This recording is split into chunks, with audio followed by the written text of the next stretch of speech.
Good morning. Morning. Thank you. That was very nice. All right. So here we are at the American Priority Conference. Thank you. And I started thinking, what is my priority right now as an American? What is your priority as an American? Which priorities of mine have changed since I was a Democrat, and which priorities have remained the same? Once upon a time, I was a liberal. On May 26th of this year, I said these words, and a whole lot more, in a video I put out talking about why I was walking away from liberalism and the Democratic Party.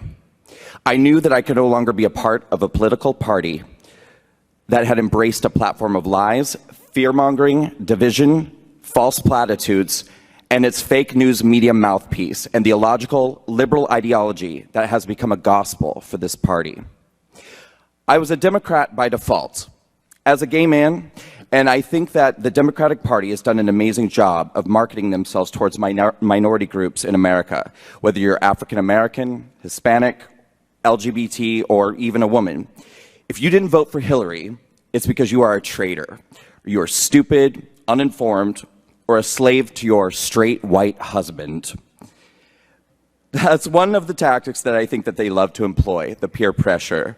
The societal pressure, the expectation that you are to behave a certain way and you are expected to vote a certain way if you are a minority or one of their chosen victim classes that belong tightly in their clutches.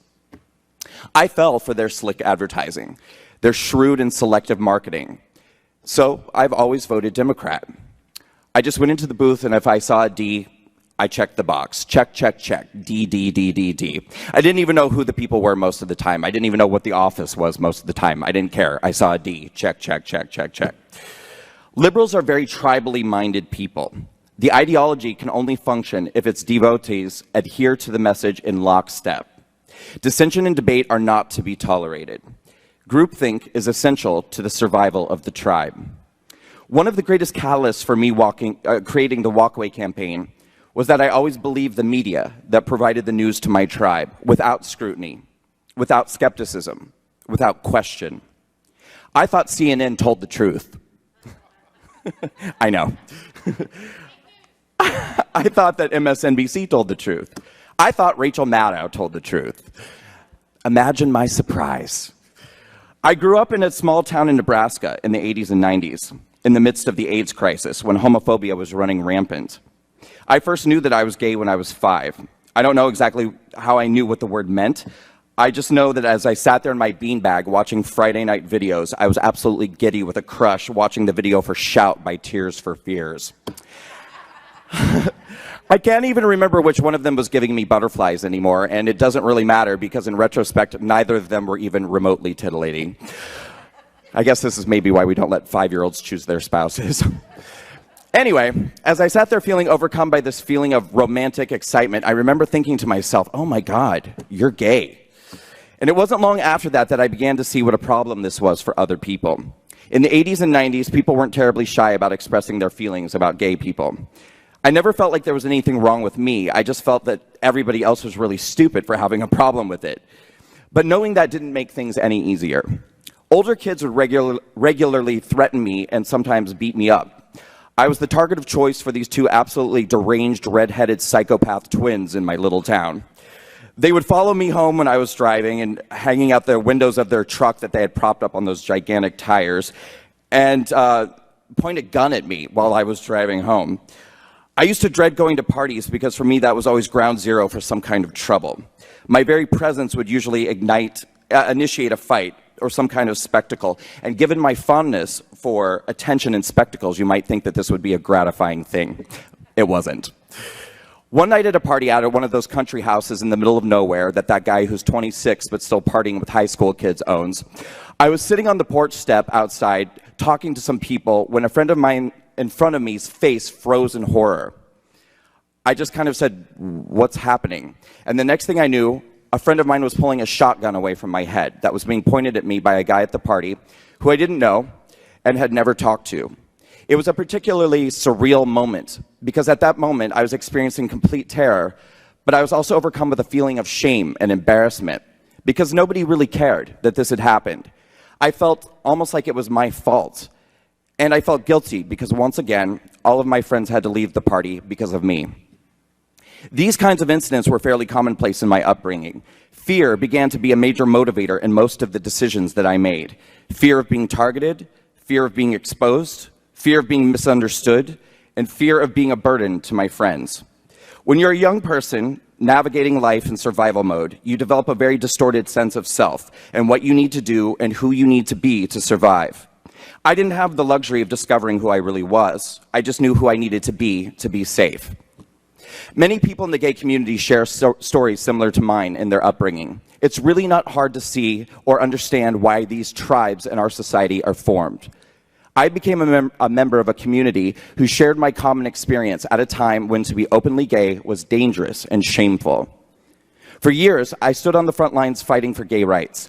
I was an outspoken activist for gay marriage, not because I wanted to be married myself, I can rarely even land a second date, but because I knew for my community, equality equaled dignity. That the traps of alcoholism, drug abuse, and astronomically high rates of HIV infection were the results of people living in a world that constantly gave them messages that they had no worth and that they were unwanted. But as the years went by, we began to witness a cultural U-turn, the likes of which we had never seen before, and for many of us, one that seemed unfathomable. One by one, the restrictions that became synonymous with our lives began to lift. And then in 2012, the truly unthinkable happened. Up until that point, we had seen numerous states allow marriage equality through legislative means, and we had seen numerous states agonizingly take these same rights away by voter initiatives. But in 2012, for the first time in history, we saw not one, but all 3 states who put the rights of a vulnerable class of citizens to marry the person that they love up for a vote, and vote in favor of equality for all people. Thank you, Maryland, Washington, and Maine. And that same year, Minnesota put up a ballot initiative to enshrine into their state constitution a ban on the rights of gay people to legally marry, but the voters said no. Shortly after that, marriage equality headed to the Supreme Court to determine if this was a fundamental right for all gay Americans anywhere. The writing was clearly on the wall that this is where we were headed, and suddenly I had an awakening that shook me to my core. The world was changing. The world was changing, and I began to ask myself, what does this mean? What does this mean for me, and what does this mean for all of us? In my mind, we in the gay community had crossed a major finish line together. The Supreme Court had determined that marriage equality was the law of the land, and I thought, that's it. It's Miller time. Not quite. Seemingly instantaneously, something very peculiar began to happen. We went from being a united community to suddenly splintering into sub-identities at odds with one another. Suddenly I was hearing about gender non-binary people and gender fluid people and gender queer and their great marginalization, not just in the world, but within the gay community. I was hearing what a great privilege I now have as a gay man. Try being a black gay person. Try being a black lesbian. Try being a trans non-binary Jewish black lesbian with type 2 diabetes and chronic gout. What was happening? But as we all know very well, privilege theory exists far beyond the gay community. Several years ago, I was physically attacked by a man in a park who called me a white privileged piece of shit before punching the side of my head. Shocked, stunned, and angry, I took to social media to talk about the incident. The responses horrified me. This doesn't sound right to me, some jumped in to say. I'm a white person. I have never experienced discrimination based off of my race, and I've never seen it happen to anyone else either. Did you do something to instigate him hitting you? I think you're leaving out part of the story. These types of comments were 100% of the reactions that I got. And I thought, my God, the concept of privilege is making people sociopathic. There's no longer empathy for anybody who has it coming based off of their inherent privilege that they somehow possess without their want or consent. I did not know at the time that this behavior was the result of liberal brainwashing. As a liberal myself, living in uber-liberal New York City, I simply thought the world was beginning to go a bit mad. In 2016, that beacon of truth, the Huffington Post, announced that they would now be changing their Huffington Post gay voices to Huffington Post queer voices, and that they would now insist that this become the new media norm for any publication that refers to the lesbian, gay, bisexual, transgender, questioning, queer, intersex, pansexual, two-spirit, androgynous, asexual community, or LGBTQIP2SAA+ for short. It's easier to say it that way. They said that though they recognized that some within this community might object to this determination, they were moving forward with it because it was what was best for the unity and dignity of all within the community. Who the hell decides these things? I now know that these things are decided by the oppression industry of the left, which can only survive with a system of victims and oppressors in place. I expressed my outrage at this occurrence. I said, for some of us who grew up at a certain time in a certain place, the word queer has a very negative connotation, one that is often connected to violence. Not to mention the fact that the word is trashy, it's low rent, and it's embarrassing. I will not be called queer. And this, for me, opened up the fiery gates of hell, and the social justice warriors came out of the woodwork at lightning speed. The fact that you're even able to make a statement like that just goes to show that you are a privileged gay man. I'm non-binary. Get over it. Nobody cares what you've been through. The word queer incorporates all of us, so you better get used to it because it's not changing. And then the Huffington Post reported me to Facebook for hate speech, and I was banned from Facebook for the first time. I made a decision at that point to pull away from the gay community for my own self-protection and sanity. Something had swept over the collective consciousness of these people, particularly the young people coming in, and I could no longer relate to any of them. At the same time, Donald J. Trump was campaigning for the President of the United States of America. When he first entered the race, the media treated it as a joke. They thought it was really funny. It was very interesting if you go back and trace it back, and you can see the timeline. We didn't hear anything about him being a racist, a Nazi, a bigot, or a white supremacist in the beginning. They thought it was very funny. Then all of a sudden, it got to be primary time, and it wasn't so funny anymore, because it was obvious that the American people were responding to this man, and that he was connecting with people in a way that nobody else was. There was this entire demographic of people, huge demographic of people, who were finally being heard for the first time in a long, long, long time. It became obvious that he was going to win the primary, and then it wasn't funny. All of a sudden, overnight, that joke went away. And that's when they, in the liberal media, sat back and thought to themselves, oh shit, what are we going to do now? Well, we better get pretty clever. So what are we going to do? Because not only is he going to win the primary, but there's a pretty good chance that she does not have this in the bag anymore. And they thought, well, what triggers liberals more than anything? Social injustice.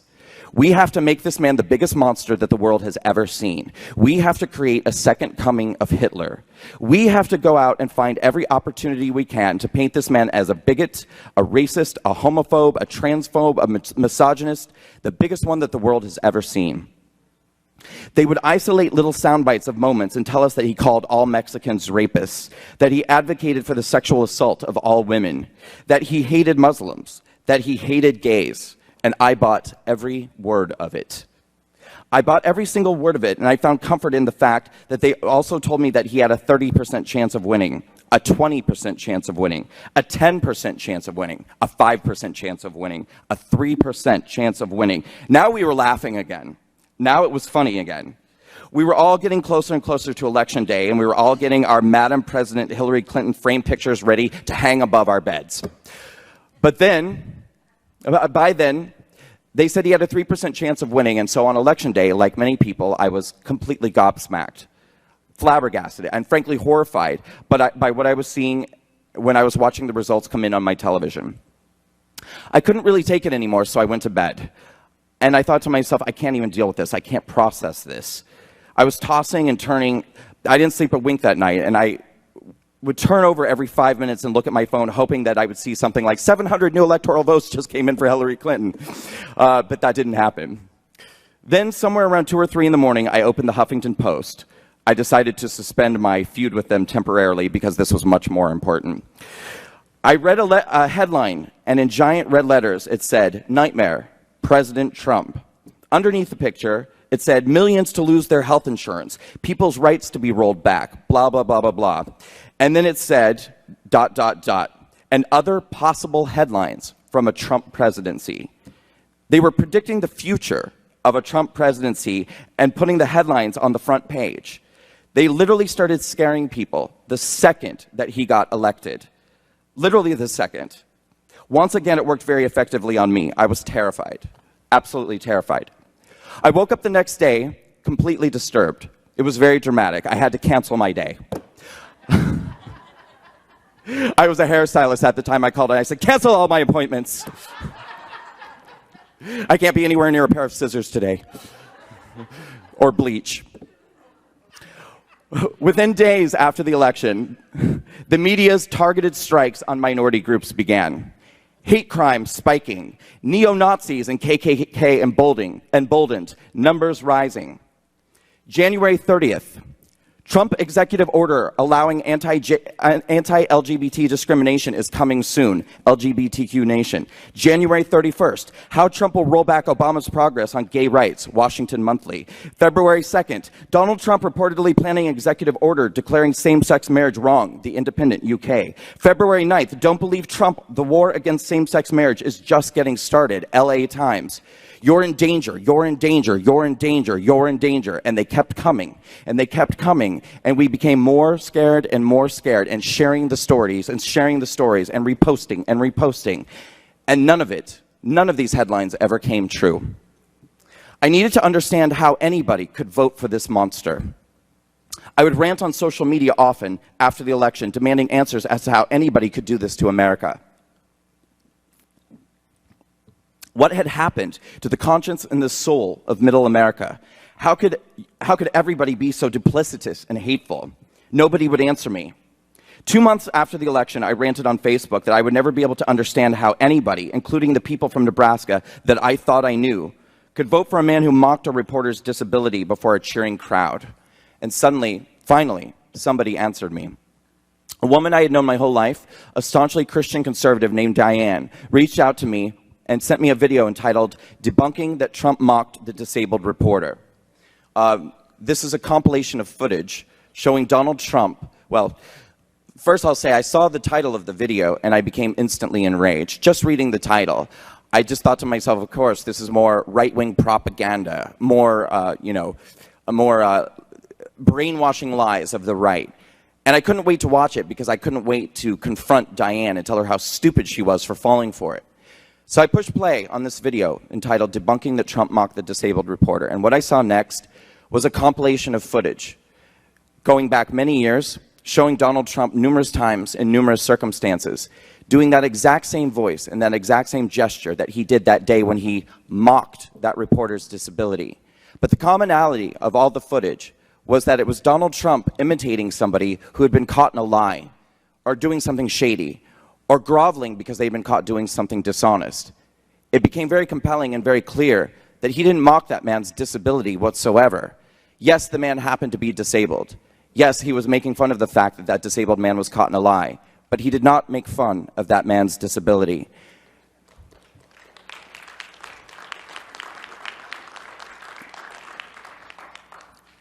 And it was beyond comprehension to me. I could not process what I was seeing and experiencing.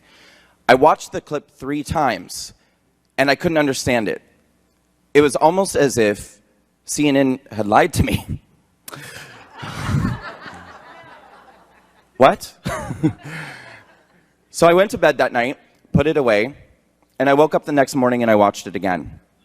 And I watched it, I became convinced that he had not made fun of that man's disability. That for some reason, this clip had been taken out of context and spun to support a narrative that wasn't true. How many other times had this happened? What was going on?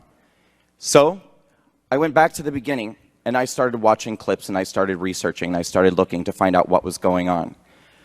I watched numerous YouTube videos and numerous clips going back to the beginning of the campaign. I revisited all of those moments. Did he really call all Mexicans rapists? No, he didn't. Did he really advocate for the sexual assault of all women? No, he didn't. Did he make fun of the disabled reporter? No, he didn't. Did he express hatred for all Muslims? No, he didn't. It became very clear to me that the media that I had trusted for so long had lied to me time and time and time again. They took advantage of the fears that they knew that I experienced as a minority in America to manipulate my thoughts and manipulate my behavior. This is what they do. I suddenly began to question many of the holes in the logic of liberalism that I had had questions about for so long. I remembered an evening years prior when I was at a party with my liberal group of friends. All of them, Ivy League educated individuals. I myself didn't go to college. I'm a high school graduate with no secondary education beyond cosmetology school. So when I spent time with my Ivy League educated friends, we would often talk about politics, and I took for granted that because they were more educated than I was, that they were clearly smarter than I was. And the things that I didn't understand because they knew better than I did. On one particular night, we were sitting around a table, and a friend of mine, a lawyer, started expressing to me how cocaine is a white people drug and crack is a black people drug. And that the United States law enforcement, which is very racist, knows this, and therefore they've imposed stricter penalties on crack possession because they know that it's a black people drug, and this is a very, very racist system that we exist within. I sat there listening to all of this, and in a quiet moment, I just sort of spoke up and I said, but what if they just didn't do crack? And everybody kind of looked at me like I was growing a second head. What? What do you mean? What do you mean? And I said, well, if there's a stiffer penalty for doing crack, what if they just didn't do crack? And she said to me, no, you're not getting it. You're not getting it. It's racist. It's racist. You're not getting it. And I said, well, maybe it is racist. Maybe I can see that. But to me, I just feel like if I were a part of a group that had a target on my back, I would use that as an incentive to do better, to try harder, to try to improve my life, and to make sure I stay on the straight and narrow, and that I never fall into these pitfalls. They just kept telling me, you don't get it, you don't get it, you're not getting it, it's racist, you're not getting it. And I walked away that night and I thought, yeah, I don't get it. I don't get it. I guess it's because they're smarter than me. I guess it's because they're more educated than me. But I started to suddenly understand the reason why I didn't get it all of those years, all of these different things that they were telling me, is because it doesn't make sense. Liberal ideology doesn't make sense. This sent me on a journey of research throughout most of 2017. I learned many things about the Obama administration that the liberal media never bothered to talk about. I learned that Obama dissenters weren't the racist I had been told they were, but Americans who had placed their trust in a man expecting hope and change, and in return got broken communities, joblessness, vilified, and forgotten. I learned that with Hillary Clinton, we would have gotten more of the same, except this time we likely never would have made our way back. I learned about the ways in which the Democratic Party and the liberal media pretend to care about black people and gay people and immigrants and any other group that they claim to care about, but instead keep these communities paralyzed by manipulating their fears and concerns about how they are perceived by the world around them. At first, I tried to have conversations with fellow liberals and was met with a wall of hostile refusals and denials. People did not want to hear that perhaps real life wasn't as bad as the stories they were being told by the mainstream media. I found that I wasn't safe having these conversations, and so I retreated within myself. Every night I would get into bed and seek out more information, more reading, watching more videos, seeking more answers to more questions. I began to listen to the conservative point of view for the first time in my life. I had never wanted to hear it before. And I felt myself beginning to change, finding a love and understanding for the thoroughly maligned and misunderstood people of Middle America. I saw clearly how the left had tried to intimidate and quiet those on the right with harmful labels like bigot and racist, falsely assigning these labels to anybody who disagrees with them, to silence us and force us into a conservative closet. Well, I have done the closet before, and I'm not going back in there. And I'm not going to allow any other person to ever be shoved into a closet again either.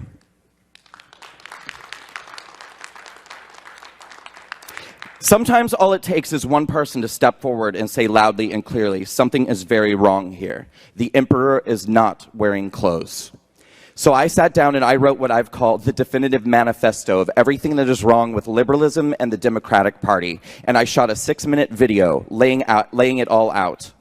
I said what I had to say, and I launched the Walk Away campaign. Thank you. I encouraged everybody to stand up and speak out, to create their own video and written testimonials, to tell their truth, to use their voices. I told the world that it was time for the silent majority to become unsilent.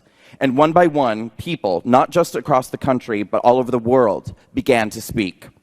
But it wasn't only those walking away from liberalism in the Democratic Party that needed to speak up. It was time for those on the right to make their voices heard as well. Patriots all across the country and all around the globe began making their testimonials too. They stepped up to set the story straight about what it means to be a conservative in America. They boldly pushed back against the lies and false accusations of the liberal media, which had branded them all racists, bigots, homophobes, deplorables, the dregs of society. Perhaps even more importantly than setting their own stories straight, they extended a hand across the aisle and provided kindness and support to those leaving the left. They have walked with those who walk away. Together, we didn't shy away from asking the tough questions of one another that we've previously avoided asking out of concern that we might offend one another or that, God forbid, we might feel temporarily uncomfortable. And through this process, bridges were built. Trust and understanding was born. We discovered that we're really just not that different from one another in the end. I knew that this campaign would come with enormous personal risk, but I thought to myself, here I am after all of these years, still finding my way in terms of a career. Truth be told, I had less to lose than so many others who are afraid of putting lifelong careers at risk. Somebody needed to step up and say what needed to be said, and I felt a call of duty, and there was just no justifiable reason for me to be silent. It's not a coincidence that our president is the person who he is, or that I am the person who I am. We're all being sent a very distinct message right now from above. It's time for us to shake away old ideas. It's time for all of us to change. The world is changing now. A great awakening is happening, and it is so exciting. It's time for all of us to cast away ancient prejudices and preconceived notions about race, about sexual orientation, and about all of the other isms that have kept us separated and at odds for so long.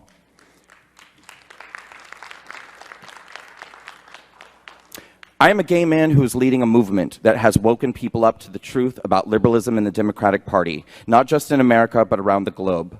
My message and my movement has touched people and woken people up, regardless of their race, religion, sexual orientation, or background. I am a nightmare to the narrative of the left. The very fact that I stand where I am today shows clearly that the world has moved forward in a way that is devastating to the Democratic Party. I am a gay man who is loved and supported by conservatives and Republicans. Thank you. Which is precisely why the Democrats now have had to find a new pet project in illegal immigrants to uphold their victim-oppressor, America is a racist dystopia on the right narrative. So what is my priority as an American? To continue the work that I've started, to keep telling the truth and waking people up, to call bullshit on the liberal media every time they lie, especially to a minority, and manipulate fear and terror to control people's thoughts, actions, and voting behaviors. My priority is to set people free from the mental slavery that is liberal ideology, to show minorities that they are not victims unless they choose to be. My priority is to empower individuals. Many people have said to me, please don't stop. I don't stop. I never stop. My haters are my motivators, and to anybody who tries to stop me on the left or the right, thank you.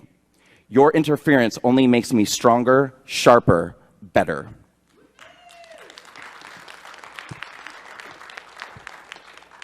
And so, going into 2019, the Walkway campaign has big plans for spreading our message far and wide. We're planning to do a Walkaway roadshow, taking some of our most dynamic, incredible, and transforming walkaway speakers on the road and getting them in every state in the country, if possible, to spread our message, especially to young people in college campuses and in high schools, where they're only being taught one point of view. They're being taught what to think, not how to think. And what they're being taught to think is liberal indoctrination. We are going to provide an alternative point of view where there isn't one. We are going to create outstanding video content dedicated to red-pilling America, debunking media lies and bias, and lifting the veil on the illogical fallacy of liberal ideology. We'll continue to share our message of personal empowerment to racial minorities, LGBT people, and all Americans that need to hear that it's time to walk away. I'm Brandon Straka, And this is my American priority.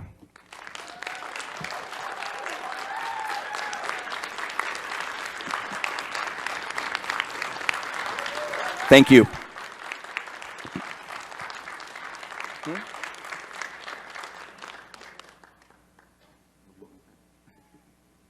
Okay. Are we doing questions? We don't have time.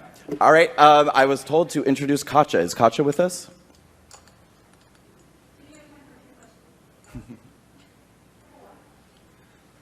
Katja, if you're here, come on up. If not, we'll take a few questions. I'm happy to answer any questions anybody has. What level of success do you expect for the Pound Walk Away movement? Could you say that again? I'm sorry.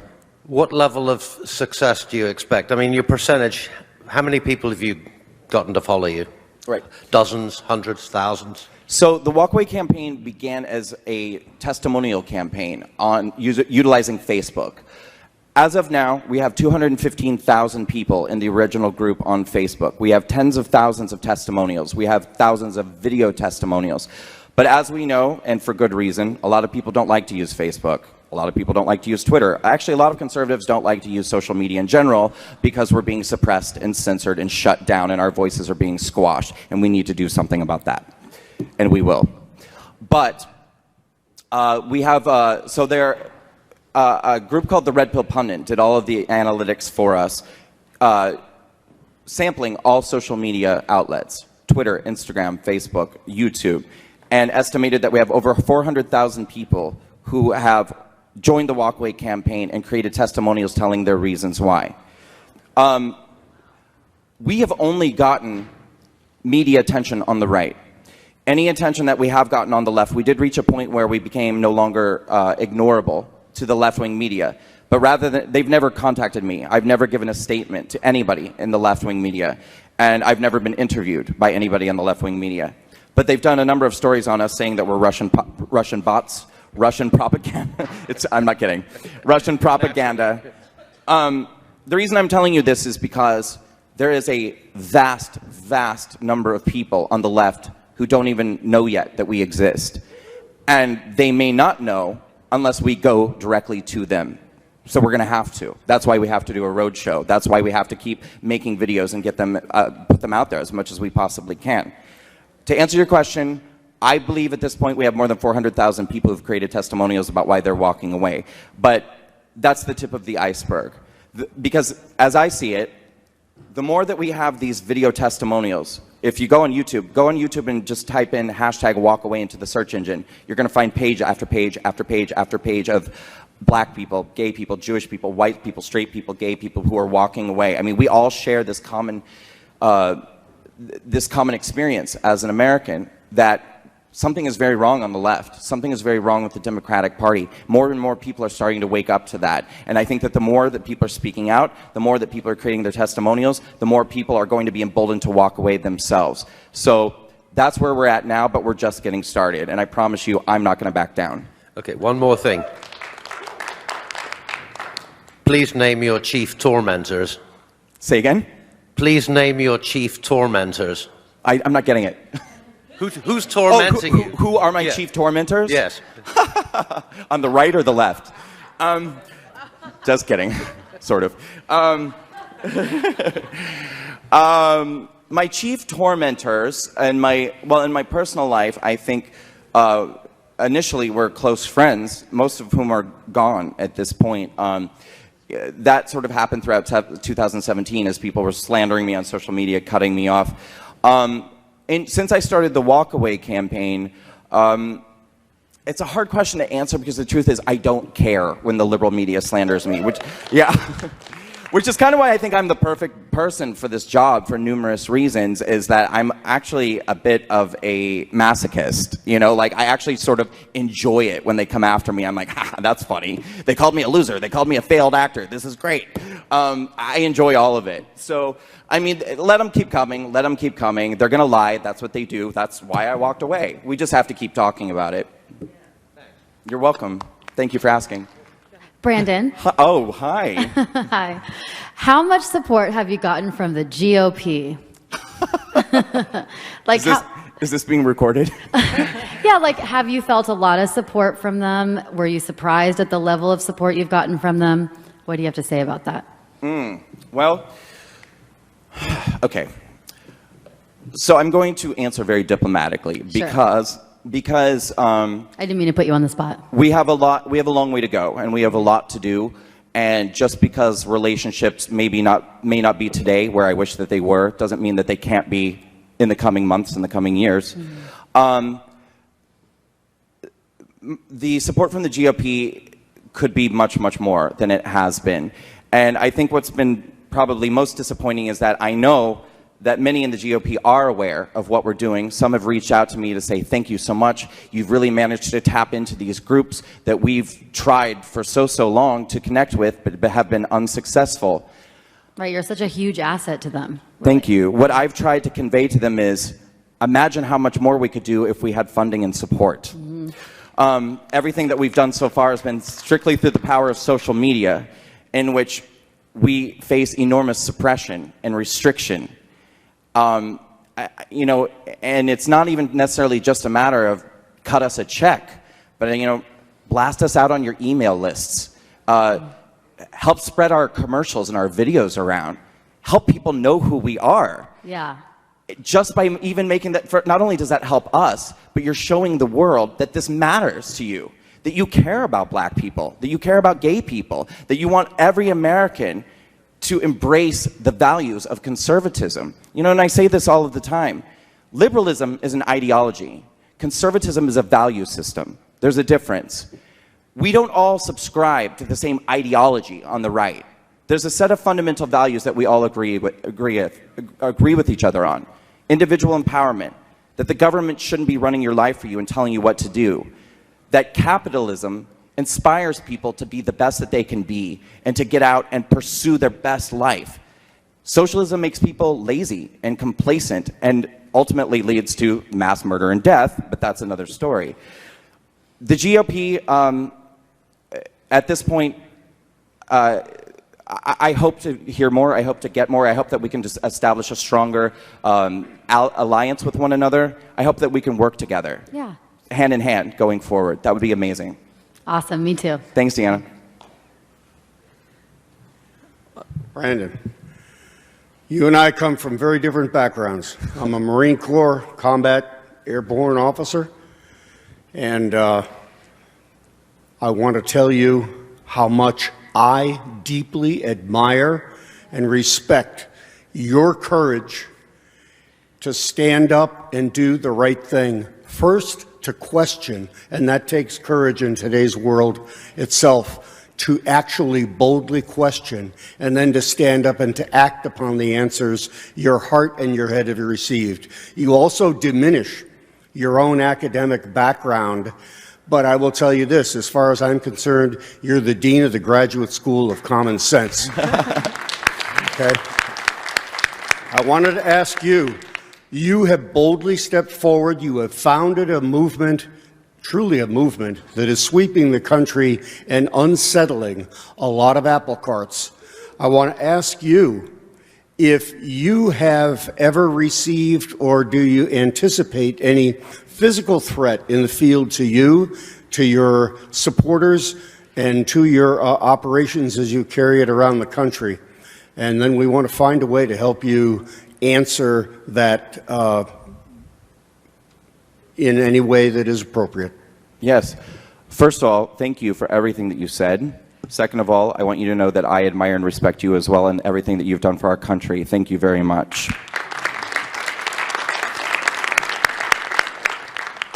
Quickly, to address the comment that you made about education, that is something that I used to feel.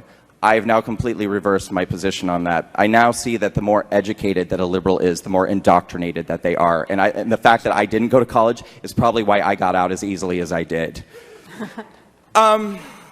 In terms of death threats, I certainly have received written threats of many kinds. I don't know that anybody has threatened me to my face, but I did an interesting story. I did the Tucker Carlson show on July 2nd of this year, And that's when things really, I think, started to explode for me. I ended up doing Fox News 5 times that week. And I started to gain recognizability. And that week, I went into a camera store in New York City to purchase a significant financial purchase of camera equipment. When I approached the counter, the salesperson, who was a gay man, said to me, "Are you planning to use this equipment for alt-right purposes?" And I said, "Alt what?" And he was like, "Well, aren't you with the Walkaway campaign?" And I said, "Yes, I am." And he said, "Well, I'm sorry, I don't feel comfortable selling to you." He was like, "I don't feel okay knowing that you're going to use this equipment for those purposes, and I'm not going to sell to you." You could let them know we call it alt-correct. Good to know for the future. So I would say that that was probably one of the most impactful experiences of pushback or discrimination that I received. And I have to tell you, too, I mean, I know this isn't exactly what you asked, but I actually felt a great amount of compassion in that moment for this person who had done this to me, because though I felt, slighted and a little bit hurt and humiliated, I guess, to a certain degree, I could tell that, as I just got done saying, he was reacting this way to me based off of fear. And this was fear that was implanted into him by the liberal media. So I leaned into him and I said, "Listen, if you can't sell to me, I understand. Not a problem. I'll walk out. I'm not going to give you a problem. But I would like, person to person, the opportunity to explain to you what the Walkaway campaign is, because I don't think you understand what it is exactly." And he said to me, "Well, that may be, but I can't sell to you." And that was the end of that experience. But what it showed me was I walked away with a sense of sadness more than a sense of, feeling any negative feeling for myself. It was more like, I've got to find a way to break through to the gay community and other minority communities, because they don't understand that I'm not trying to hurt them. I am trying to help them and empower them. And that's what I'm going to continue to do until I can get that message out. Thank you so much. Do we have time for the last one? Or I'm so sorry, we're out of time. That's a wonderful question. If anybody would like to support us in any way through volunteer service or financially, which we could really use, because at this point we are purely grassroots organizations. We do not have major donors. We are becoming a nonprofit organization starting this month. Actually, we're beginning the process of that. But for anybody who would like to help us, please go to walkawaycampaign.com. You can click the button, I believe, that says sponsorship or donation, something like that. There's a couple options for you. Right now we have existed purely through crowdfunding and the generosity of hardworking Americans who have contributed $20, $30, $50 at a time. And I have to say, we've made a substantial amount of money, which has allowed us to throw a walkaway march on Washington on October 25th. And thank you. And a very successful gala dinner and brunch at Trump International during the same weekend. And it's allowed me to travel the country and speak, doing speaking engagements, even coming to an event like this where I can just get out and talk and talk and talk. If anyone wants to help us, go to walkawaycampaign.com and just keep up with us. Keep up with us, because we're going to be doing great big things in 2019. We're on Facebook. If you would like to join the Walkaway Campaign group page on Facebook, make sure you join the group page. That's where you're going to find about 215,000 patriots in America who are uploading their testimonials about why they're walking away and sharing their experiences and their stories. And it's people on the left and people on the right. So, I mean, it's amazing conversations taking place in this group. We're also on Twitter and Instagram, I believe. Thank you all so much. Enjoy the rest of the conference. Thank you.